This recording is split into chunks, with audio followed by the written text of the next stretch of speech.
కలియుగము 5000 ఏళ్ళైనాక ధర్మము నాశనమైపోతుందమ్మా.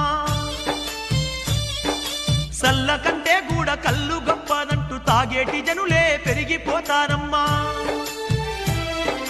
దేవుడే లేడాను నాస్తికవాదులు దేశ దేశాన ఎక్కువైతారమ్మా. నిజమైన భక్తులే తగ్గిపోతారమ్మా, కపటదారులే పెరిగిపోతారమ్మా. ఓ తల్లి అచ్చమ్మ నా తల్లి అచ్చమ్మ కాల జ్ఞానాన్ని చెబుతున్న వినవమ్మా. ధర్మాన్ని వీడి ధనము కోసమే అయినోళ్ళనైనోళ్ళే సంపుకుంటారమ్మా.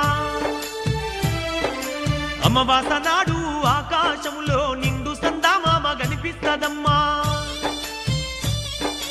అర్ధరాత్రి సింహ చీకట్లోన మండేటి సూర్యుడు ఉదయిస్తాడమ్మా.